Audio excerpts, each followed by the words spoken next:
Jadi kan emang adegannya dia meninggal kan, jadi dia tuh di apa sih di kafan kan nggak bisa gerak, diem aja gitu terus dia ngeliat ke atas terus habis itu kenapa bu gitu, terus pas selesai take baru dia cerita, aduh dari tadi aku kan nggak bisa gerak ya, aku ngeliat ke atas tuh ada anak kecil.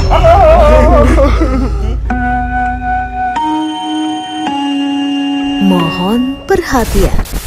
Eits, sebelum nonton, subscribe dan nyalain loncengnya biar makin asik. Selamat nonton. Hai Sobat Cuan-Cuan, kami dari cast Sakaratul Maut. Kita mau ngobrol-ngobrol sama kalian nih. Jangan lupa Subscribe. kalau aku di film Sakaratul Maut berperan sebagai Indah. Kebalik Marista namanya. sebagai Indah. Iya. Ini asisten rumah tangga di keluarga Pak Wiryo. Aku di sini berperan sebagai Wati. Wati itu anak sulung dari keluarga Pak Wiryo. Aku Indah Permatasari berperan sebagai Retno, anak kedua dari Pak Wiryo. Saya Mariam Supraba berperan sebagai Ibu Giam, istri kedua Pak Wiryo. Saya Pak Wiryo ada di sini. Sayang sekali nggak ada. Harusnya Pak Wiryo menjelaskan kenapa ada istri kedua gitu. Iya benar.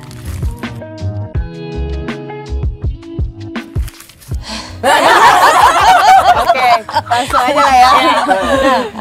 Film ini tuh menceritakan tentang keluarganya Pak Wiryo. Pokoknya film ini dimulai dari Pak Wiryo kecelakaan sama ibu. Dan kemudian ibu meninggal di tempat, bapak tidak bisa meninggal. Padahal sebenarnya kalau bisa dibilang itu lukanya cukup parah. Sampai nggak make sense nih kalau misalnya nggak meninggal gitu. Karena ibu meninggal, bapak nggak. Rumornya bapak nggak bisa meninggal itu karena memiliki pegangan, punya ilmu kodam yang dia rawat selama ini, atau bisa dibilang kodam gitu. Dan proses-proses itulah yang dipotret di film Sakaratul Maut gitu sih. Tapi di samping itu juga ada drama yang cukup kuat di film ini. Selagi Pak Wiryo mengalami masa Sakaratul Maut itu, kami ini, si anak-anaknya ini berebut warisan.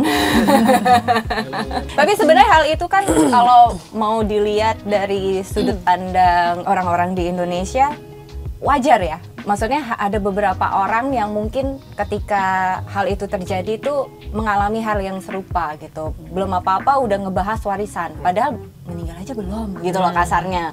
Ada banyak perspektif sendiri, ada banyak point of view sendiri dari masing-masing keluarga dan itu konfliknya di situ. Apalagi kan kalau di sini aku sebagai Wati dan Indah tuh sebagai Retno, kita kakak beradik, dan Mbak Mariam itu sebagai ibu tiri kami.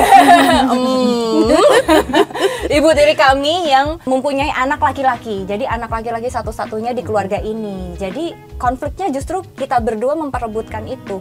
Kalau aku yang lebih berhak karena aku anak tunggal gitu. Aku anak sulung.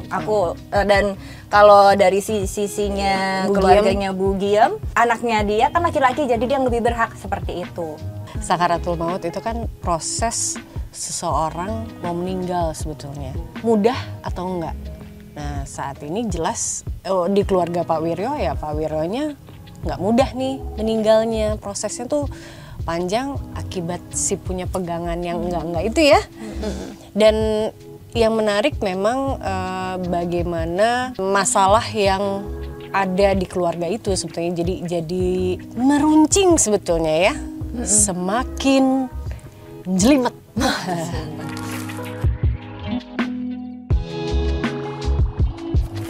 Ya kalau aku pribadi sih, nama juga film genre horor ya pasti serem ya. Nggak mungkin tiba-tiba ada lawaknya gitu. Jadi udah pasti nuansanya pasti akan menyeramkan. Tapi menurut aku sih film Sakaratul Maut ini serunya bukan yang tiba-tiba menyeramkan tanpa tidak ada alasan gitu. Seramnya itu di situasinya yang menyeramkan, bukan yang kayak tiba-tiba ada pocong lewat dan segala macam. Tapi psikologis kita yang ngelihat ini nggak masuk akal ini situasinya, serem banget. Itu sih kayaknya film Sakaratul Maut. Kalau di film Sakaratul Maut kita bukan cuma jualan serem apa gimana, tapi baik dari ceritanya semuanya itu make sense dan sangat relatable dengan keadaan saat ini khususnya di daerah gitu. Bukan cuma aduh hantu, aduh apa-apa nggak, tapi kita menceritakan drama keluarga yang sangat kental, keadaan baik dari drama keluarganya maupun si pegangan ini masih sangat relatable dengan kehidupan saat ini gitu. Jadi harusnya sih masih make sense sekali gitu. Benar-benar menceritakan keadaan saat ini aja gitu, bukan yang dibuat-buat dengan universe yang kita harus wondering gitu, karena di depan mata juga kita pasti pernah ngeliat keadaan seperti ini. Ya kalau boleh nambahin sedikit, ini kan lokasinya di Jogja, kita syuting juga di Jogja, dan kebetulan Mas Tata orang Jogja. Jadi beneran suasananya pun tuh bener-bener berasa banget gitu. Kebetulan keluargaku banyak di Jogja kan, mama orang Jogja, jadi kalau lebaran tuh pasti aku pulang. Dan vibes-nya sendiri tuh beneran kayak vibes di rumah mbah gitu loh rasanya. Dan serem-seremnya juga dapet gitu, suasana lokasinya, suasana setnya, suasana yang diciptakannya pun akan relate sih sama orang-orang yang beneran tinggal di daerah tersebut gitu sih. Kayaknya siapapun yang nonton akan ngerasa, kayaknya pernah denger deh cerita kayak gitu. Jangan-jangan sih, temennya itu tuh pernah ngalamin ini nih, atau si tetangga yang mana. Pasti deh ngerasa gitu. Ini cerita deket banget kok dengan keseharian. Walaupun serem sih. Udah nonton berarti? Lihat hasilnya belum. Kami belum sempat nonton. Sepotong di ADR. Iya, cuma dari reading sampai syuting beda ya. Ketika udah di depan kamera tuh rasanya kita juga merasakan ada tegang-tegangnya juga gitu loh. Sebenarnya rumahnya juga serem sih. Rumah tempat kita syutingin tuh serem banget juga gitu, dan Iya juga sih. vibes-nya tuh udah kita nggak usah berekspektasi takut, udah serem. Iya. Set-setnya real sekali dan emang beneran ketika emang setnya rumah, benar rumah, bukan yang dibikin beneran rumah. beneran rumah-rumah Jogja gitu, rumah-rumah Iya. Jawa. Lama. Iya, yang biasanya tuh kalau rumah-rumah Jogja di daerah-daerah itu kamar mandinya pasti di luar. Iya. Dan di dekat sumur. Itu persis banget. Bener kalau Iya, kita mau iya, ke kamar mandi harus ngelewatin sumur dulu kayak permisi. Iya, Mana gelap lagi kan.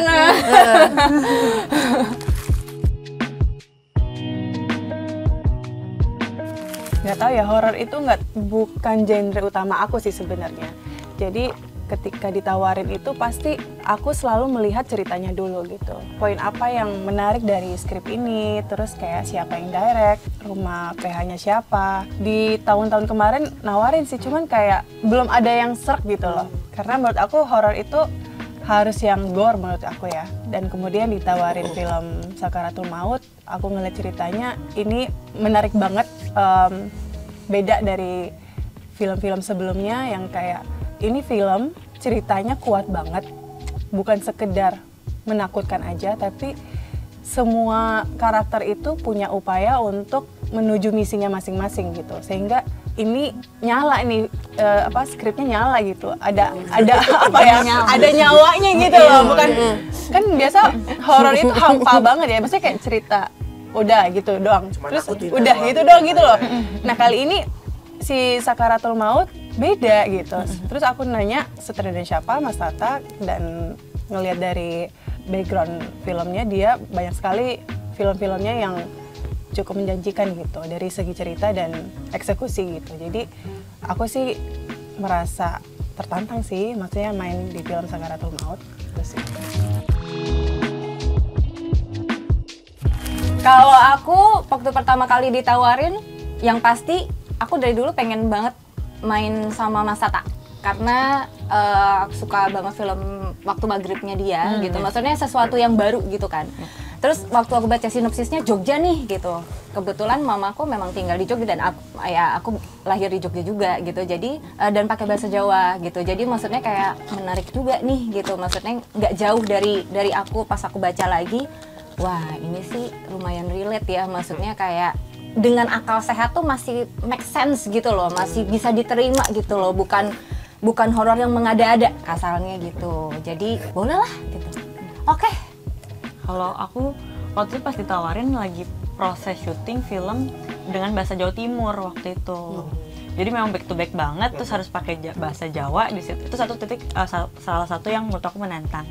Yang udah pasti kenapa aku ngambil, sama seperti Kadela, pengen bekerja sama dengan Mas Tata karena melihat karya yang sudah jadi itu keren-keren sekali gitu, dari seriesnya maupun filmnya. Dan dari script wise, ini bukan cuman film horor yang menjual serem, tapi dari plotnya, dramanya, dan juga setiap karakternya itu kuat. Jadi setiap karakter itu punya goalsnya masing-masing gitu, bukan sekadar ada satu karakter, tapi setiap karakter tuh punya goals masing-masing, dimana jadi rasanya cerita dari film horor ini bukan cuma ngasih horor, tapi ngasih drama dan ngasih suatu cerita yang penuh gitu. Jadi menarik banget untuk alhamdulillah ada di project ini. Sama sebenarnya. Sama-sama ini karena Tata sih. Semua karena Tata gitu. Semua karena Tata. Tapi juga yang menarik buat saya dramanya justru yang menimbulkan horor. Gitu. Jadi menarik aja. Dan karakter saya di sini beda banget. Saya belum pernah tua. Mbak, gimana ya?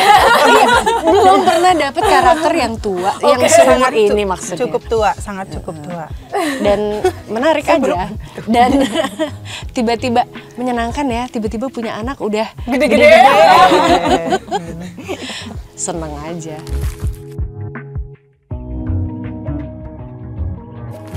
Ini kan kalau ngomongin di awal perkenalan mungkin dengan Pak Wiryo kayaknya nggak tahu deh dia. Merasa terjebak gak sih dia? Maksudnya udah menikah, taunya lagi istilahnya kecelakaan, kena sakaratul maut kayak ih salah ya saya nikah sama dia. Atau ada perasaan kayak gitu gak karakternya kemarin? Di prank. Waduh, Harus nonton sih itu. Itu harus nonton sih. Kayaknya kalau di spill orang nggak nonton, jangan. Garis besarnya aja kali ya. Kalau Ya, boleh, menurut aku pokoknya kita semua hanya ingin melindungi keluarga dan yang sudah dianggap keluarga. Gini. gitu. Jadi di film ini tidak ada yang baik dan tidak ada yang jahat. Seperti manusia pada umumnya. Semuanya abu-abu. Itu aja. Jadi ketika nonton nanti kalian bisa nebak-nebak sendiri lah. Iya. Tapi kalau dari karakter aku sih, Retno di sini berusaha untuk mencari tahu alasan kenapa bapak itu nggak bisa meninggal. Sebenarnya sih itu misi utama Retno di sini. Karena di keluarga Mbak Wati itu kan udah punya keluarga gitu ya, udah bersuami dan punya anak. Jadi untuk alasan untuk mencari tahu bapak kenapa nggak bisa meninggal itu kayaknya agak PR gitu, karena dia punya kehidupannya sendiri gitu. Punya Sehingga masalah sendiri. Iya, punya masalah sendiri juga nih belum lagi sama saudara tiri kita gitu. Sehingga itulah yang membuat aku akhirnya mau mencari tahu kenapa bapak nggak bisa meninggal, dan kenapa ketika bapak proses sakaratul maut itu kita diteror gitu sama makhluk yang bisa dibilang kodamnya bapak. Itu sih sebenarnya misinya kalau aku sih.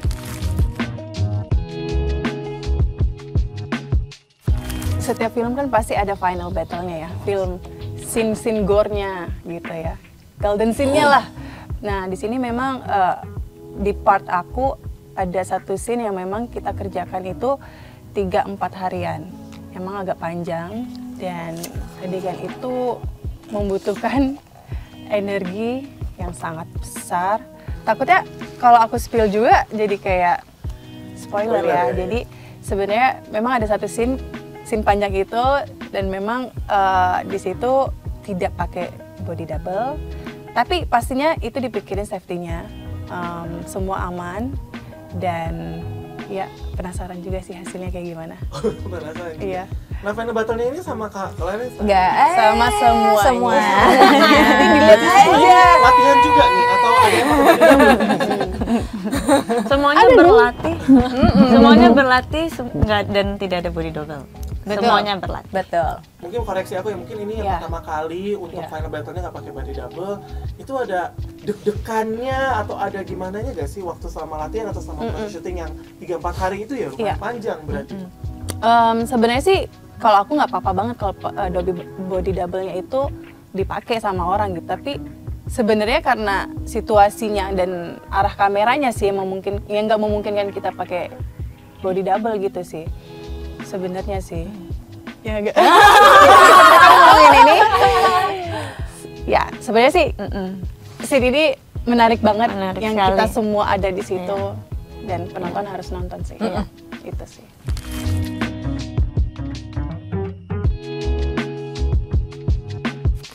Wah, saya sih berharap tidak ada yang sama ya. Jangan. Jangan. Tapi aku walaupun maksudnya Wati itu dia tuh orangnya sangat tegas sebenarnya dan dia tough sebenarnya. Cuma ada sisi buruknya dari Wati adalah orangnya itu blak-blakan banget gitu loh. Kayak nggak bisa ditahan gitu kalau ada sesuatu yang mengganjal gitu. Kayak kalau emang nggak suka. Dan mukanya tuh nggak bisa bohong gitu. Kalau emang nggak suka ya udah gue diemin gitu. Kalau saya kan masih ada basa-basi.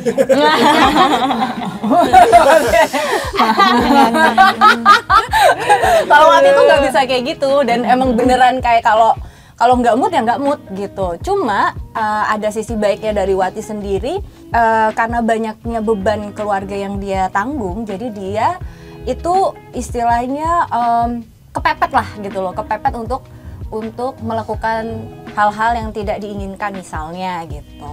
Kalau aku apa ya, mungkin ada miripnya sedikit kali, karena mengenai keluarga itu pasti aku berusaha untuk melakukan apapun gitulah. Nah di sini juga si Retno kayak gitu. Ketika bapaknya terjadi sesuatu itu, ya dia tidak bisa diam gitu, sehingga dia mencoba mencari tahu semuanya. Itu sih.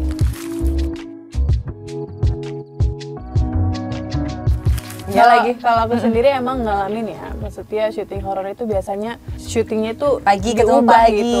Biasanya dari karena kalau kebanyakan outdoor kemungkinan pagi ke pagi. Kalau ini memang sebenarnya nggak tahu ya, mungkin karena dari Mas Tatanya juga ngedesain syuting ini sesehat mungkin sehingga semuanya tuh bener gitu mungkin schedule-nya. Jadi aku sih pribadi ngerasain banget kayak pulang sore, besok callingan siang. Biasanya itu jarang banget terjadi, sangat jarang terjadi. Kita paling malam jam berapa guys? Jam 9, jam 10, 11 malam, jam paling malam jam 11 kalian ya? 11 malam. Iya, Terus sering bener-bener. banget dari schedule tuh lebih cepet kayak 2-3 jam Banget. sebelum rap udah selesai. Aku kadang kayak aku udah selesai nih, Oh, udah iya. nongkrong di lokasi Benar. jadinya. Tanya gitu ya. Benar. Terus itu yang aku suka dari Mas Tata. Jadi dia tahu apa yang dia mau. Exactly, Jadi benar. semuanya tuh cepet gitu loh. Maksudnya Iya. kayak dia tahu editingnya kayak apa, nanti kayak gini, nah gini. Jadi dia tidak wasting time, tidak buang-buang waktu untuk mengambil adegan yang mungkin bakal dibuang gitu kan. Gitu sih. Iya, Jadi- shot-shotnya juga Proses Ah, syutingnya bener-bener efektif efektif banget. Jadi kayak yang aku tahu dari waktu itu berdiskusi, Mas Tata itu tahu cut-nya habis dari sini kemana. Jadi ketika shot ini sudah cukup, diambil ke sini. Bahkan kadang kita kayak aku yang kayak udah beneran, udah tadi udah cukup gitu. Aku yang jadi deg-degan. Iya, kadang aku sampai, Mas, ini beneran udah ya? Aku tadi ini loh, gak apa-apa, ntar kan gini. Hah? Oke. Kitanya yang jadi Kita dibuat insecure. Iya sih. Bener gak sih, ini gimana ya? Gitu. Tapi ya karena sutradara udah bilang oke, ya Trust the director iya aja. kan? Iya. Kadang-kadang kayak, set, oke. Udah. Gitu. Udah beneran. Iya, maksudnya sebagai pemain gitu, kadang kan kita juga pengennya ya sempurna gitu atau gimana ya Mas gitu. Tapi ya percayalah sama sutradara, kalau dia udah bilang oke ya sudah. Walaupun tetap kepikiran. Tadi aku bilang oke belum sih beneran ya sih? Udah maksimal tadi bener. Oke, next shot. Oke. Nggak, itu karena emang dia tahu apa yang dia mau, itu dia. Nggak ada. Tapi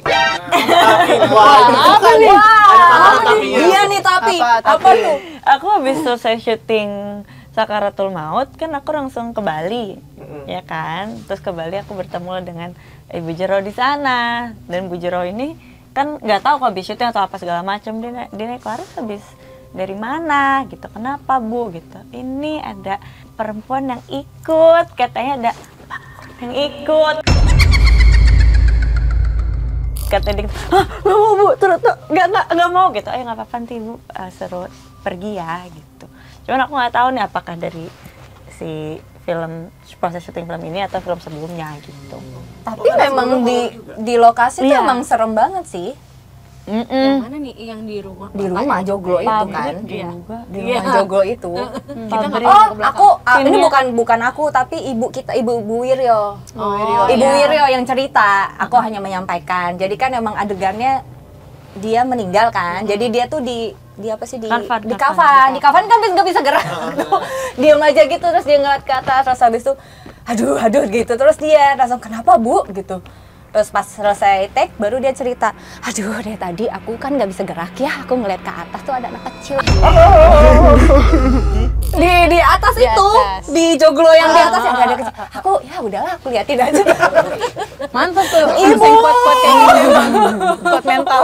Alhamdulillah kita enggak ya. Kita enggak, tapi memang ibu Wiryo kan emang bisa dia sensitif memang. Jadi kayak ya dia nggak bisa gerak, terus kayak nggak bisa ngapa-ngapain gitu kayak ya Allah Bu, udah kelar gitu doang. Tapi berarti pas sudah selesai ya kayak itu baru ngomong. Ya mungkin ya karena dia udah biasa dengan kejadian seperti itu ya dia santai aja. Dan siang-siang juga gitu soalnya ada untungnya siang-siang.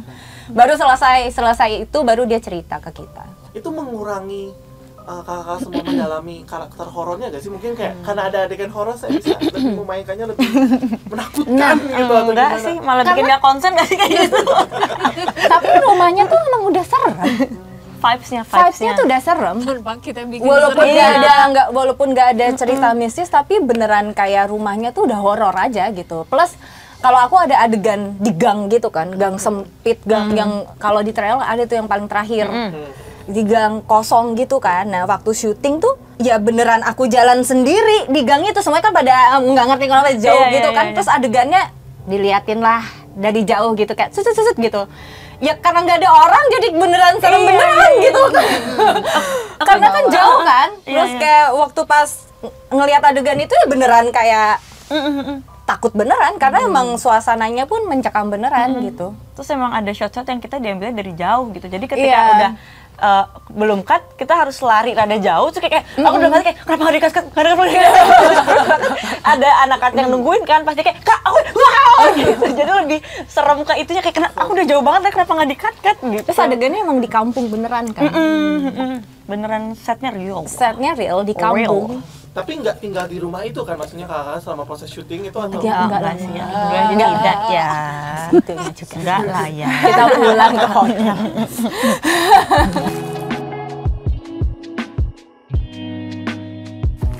Dia memberi kebebasan kita untuk beradegan atau memberikan nafas hidup ke karakter kita masing-masing. Ya paling di awal reading dia ngasih tahu lah karakter Wati seperti ini, karakter Indah seperti ini, Retno seperti ini, Bugiem seperti ini, dan karakter-karakter yang lain gitu. Jadi waktu reading tuh kita nggak baca naskah nggak apa, tapi kita ngobrol, kita diskusi. Jadi menyatukan visi dan misi kita bareng-bareng gitu. Jadi kita satu visi bareng nih gitu. Walaupun seperti kata Kala Resta tadi, setiap karakter tuh punya goalsnya masing-masing. Tapi tetap maksudnya si goals kita masing-masing berpencar kan, tapi kita tetap di satu tujuannya sama gitu. Itu yang bikin film ini lebih hidup gitu. Dan benar-benar Mas Tata tuh membebaskan kita untuk berekspektasi atau memberikan hidup ke karakter kita masing-masing tanpa kamu harusnya gini atau gini atau gini atau dia paling ngasih referensi. Misal kayak kalau aku dan Wati sama anaknya Bugiem siapa? Tarjo. Si Tarjo itu kan emang dari awal kita udah gimana sih namanya sama adik tiri gitu loh. Jadi dari awal tuh udah hubungannya nggak enak banget gitu. Jadi dia Mas Tata tuh cuma memberikan gambaran. Kamu pernah nggak misalnya kayak ada satu keluarga gitu yang dua orang nih saling nggak enakan, tapi karena lebaran atau apa ya masing mau nggak mau harus ketemu, mau nggak mau kayak ya gitu. Tapi ya mereka emang nggak suka nih gitu, kayak ada ambience yang nggak menyenangkan di antara dua kubu ini, dan ambience yang nggak menyenangkan itu berpengaruh ke orang-orang di sekitar gitu.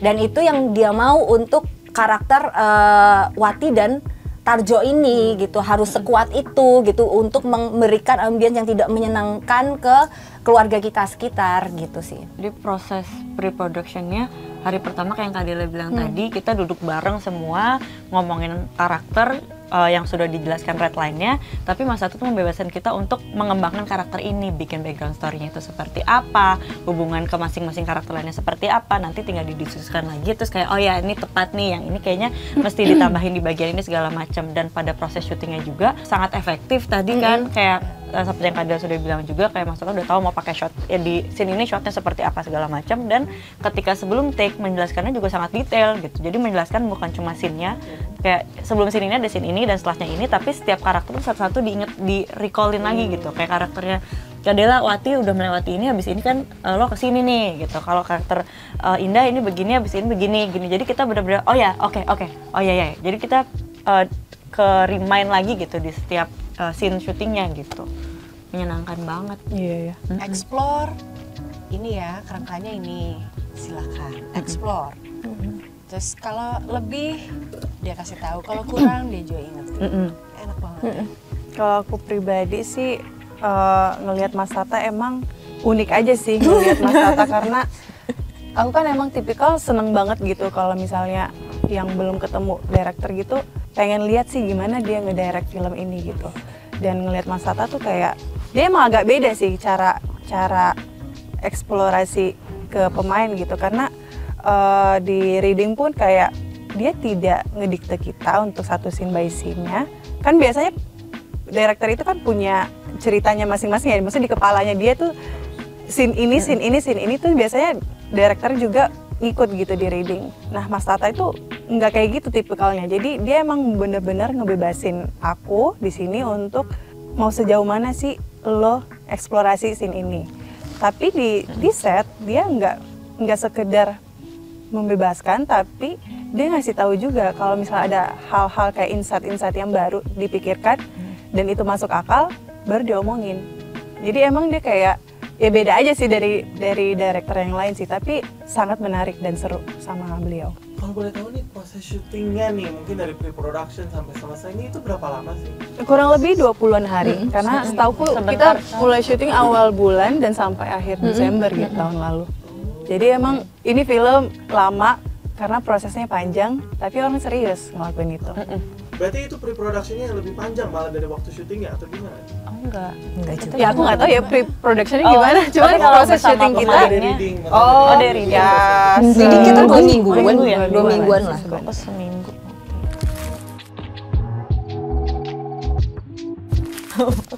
Bikin kita bercermin sih. Kalau buat aku itu. Kalau aku sih ya, kenapa kalian harus nonton film Sakaratul Maut? Kalau kalian suka film horor, ini mungkin menjadi salah satu list kalian yang wajib nonton tanggal 1 Agustus di bioskop.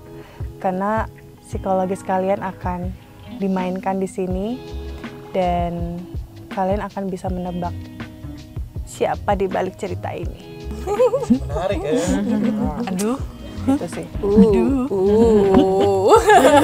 Kalau Kadila gimana Kadila? Kenapa kalian harus nonton Sakaratul Maut? Kalau kalian mungkin ya, aku sering baca nih soalnya ketika posting trailer terus horor lagi, aduh horor lagi, film Indonesia horor lagi gitu kan. Kalau kalian bosan dengan film horor, kebanyakan yang menjual kekagetan dar der dor, kalian harus nonton Sakaratul Maut karena di sini istilahnya gini, mencekam itu bukan harus mengagetkan, itu bisa kita ambil dari dekat dengan kita gitu loh.